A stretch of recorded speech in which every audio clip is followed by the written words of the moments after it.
Hello दोस्तों। जैसा कि आपको पता है, मैं हूं आपकी सीमा और स्वागत है आपका हमारे इस कहानी में। इस कहानी में मेरा नाम अंजलि है और मैं अभी बीटीसी कर रही हूं। मैंने प्राइमरी स्कूल में टीचर के लिए परीक्षा भी दिया है। हमारे घर में कुल 4 लोग रहते हैं। मैं, मेरा भाई और मेरे मम्मी पापा रहते हैं। मेरी उम्र अभी 24 साल है। मैं अपने शरीर को भी मेंटेन करके रखती हूँ और रोज़ सुबह ही व्यायाम भी करती हूँ जिससे कि मैं फिट रह सकूँ। और मेरे भाई की उम्र 21 साल है। हम दोनों एक दोस्त की तरह रहते हैं, जिस वजह से हम दोनों आपस में एक दूसरे की बात भी शेयर करते हैं। एक दिन मैं अपने भाई से कुछ सीक्रेट बातें कर रही थी। मैंने उससे पूछा, राहुल तुम्हें कोई पसंद है कि नहीं? राहुल बोला, नहीं दीदी, अभी तक ऐसी कोई नहीं मिली।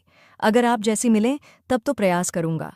इतने में ही वहां पर मम्मी आ गई और राहुल को किसी काम से बाहर लेकर चली गई। मेरे भाई के मुंह से आप जैसी बात सुनकर मेरे तो होश उड़ गए थे। मैं बस उसके ही बारे में सोच रही थी। यही सब सोचते सोचते कब मेरी आंख लग गई मुझे पता भी नहीं चला। फिर जब मैं उठी तो मैंने देखा घर में कोई भी नहीं था। शायद मम्मी और राहुल अभी तक नहीं आए थे। फिर मैं बाथरूम में जाकर नहाने लगी। तभी माँ और राहुल भाई मार्केट से आ गए तो मैं उसके पास जाकर बातें करने लगी। फिर वो अपने स्कूल चला गया और मैं भी अपने कॉलेज चली गई। मैं अपने कॉलेज में जाकर अपने भाई के बारे में ही सोच रही थी, क्योंकि आज तक किसी ने मेरे को ऐसा नहीं कहा था। फिर तभी मेरी एक सहेली मेरे पास आई और बोली, अरे प्रतिमा, तुम क्या सोच रही हो? इस पर मैं बोली, नहीं नेहा, मैं तो कुछ भी नहीं सोच रही हूँ। फिर मैंने उससे पूछा कि नेहा, यार कोई उपाय बताओ कि कैसे पैसा कमाया जाए, क्योंकि अब तो हमारा कॉलेज भी खत्म होने वाला है।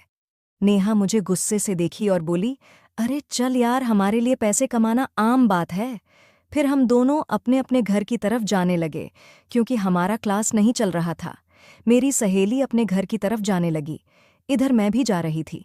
तभी मैंने रास्ते में अपने भाई राहुल को देखा। मुझे तो उसको देखकर मेरा होश उड़ गया। राहुल अपने साथ किसी लड़की को लेकर घूम रहा था। मुझे उस पर काफ़ी ज़्यादा गुस्सा आ रहा था, क्योंकि पापा इतना मेहनत करके पैसा लाते हैं और हमें पढ़ने के लिए देते हैं, लेकिन ये सारा पैसा एक लड़की पर बर्बाद कर रहा। मैंने सोचा तुरंत उसे कुछ बोलूं, मगर रुक गई, क्योंकि शायद उन्हें ठेस पहुंचेगी। फिर शाम के समय जब राहुल घर आया तो मैं उसके कमरे में गई और देखा तो वो टीवी देख रहा था। मैंने उससे पूछा, राहुल, तुम मार्केट में ऐसे क्यों घूम रहे थे? उनके साथ मत रहो वरना तुम्हें बर्बाद कर देंगी। उसने कहा, नहीं दीदी, मैं तो घूमूंगा, उनके साथ घूमने में काफ़ी मज़ा आता है और मेरे लिए यही समय है। अब नहीं घूमूंगा तो कब घूमूंगा? वो मुझसे गुस्से में भी बोल रहा था। मैंने उसे बहुत बार समझाया कि तुम ऐसा मत करो, लेकिन वह नहीं मान रहा था। मेरे बहुत कोशिशों के बाद वह बोला, ठीक है, उनके साथ नहीं घूमूंगा, लेकिन मेरी भी एक शर्त है, अगर तुम पूरा करोगी तो मैं उनके साथ रहना भी छोड़ दूंगा। मैं बोली, हाँ बताओ, क्या शर्त है तुम्हारी? तो राहुल तुरंत बोला, जैसे मेरे साथ वो घूमते हैं, अब से तुम मेरे साथ घूमोगी और मेरी ज़रूरतों को भी पूरा करोगी। मैंने उससे कहा, नहीं, यह नहीं हो सकता, मैं भला क्यों तुम्हारे साथ घूमने लगूं? तो इस पर राहुल बोला, तो फिर ठीक है, मुझे मत समझाओ, मैं जो भी कर रहा हूं तुम मुझे मत बोलो। फिर मैं बोली, चलो ठीक है, शाम को सोचकर बताती हूँ। इतना कहकर मैं उसके कमरे से अपने कमरे में चली गई। मुझे यकीन नहीं हो रहा है कि राहुल इतना कुछ करने की सोच सकता है। मुझे तो लगा था कि मेरा भाई बहुत शरीफ है और आगे चलकर वह घरवालों का सहारा बनेगा और घरवालों को बहुत अच्छा खासा कमाकर लाकर देगा, लेकिन वह तो अभी से गलत संगत में पड़ गया था। लेकिन यह बातें सुनने के बाद मुझे लग गया था कि मेरा भाई खुद के साथ साथ घरवालों की और मेरी भी जिंदगी खराब करने वाला है।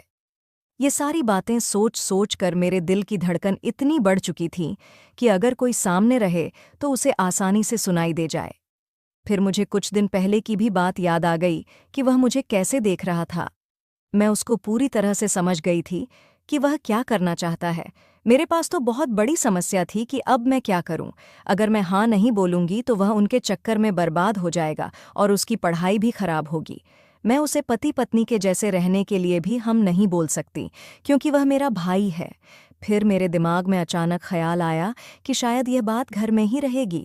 इससे हमारे घरवालों की जिंदगी भी बची रहेगी और मेरा भाई भी सुधर जाएगा। यही सब सोचते सोचते मैं सो गई। फिर जब मैं सुबह उठी तो राहुल के कमरे में चली गई। शुरू में तो मैंने उसे बहुत समझाया, लेकिन वो मेरी एक भी बात सुनने को राजी नहीं था। फिर मैंने उससे कहा, ठीक है राहुल, मुझे तुम्हारी शर्त मंजूर है, लेकिन चलो पहले हम शॉपिंग करेंगे। फिर मैंने उससे कहा कि यह बात बाहर किसी को पता नहीं लगना चाहिए और तुम किसी के साथ भी आज के बाद मत दिखाई देना। वह बोला, ठीक है, आज के बाद आप जैसा कहोगी मैं वैसा ही करूँगा।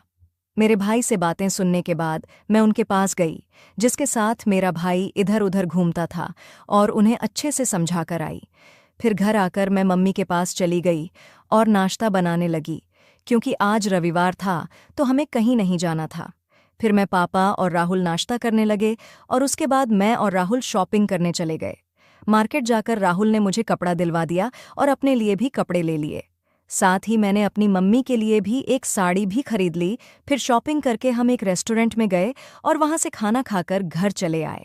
फिर शाम होते ही मेरा भाई राहुल मुझसे कहने लगा, चलो अब अपनी शर्ट पूरा करो।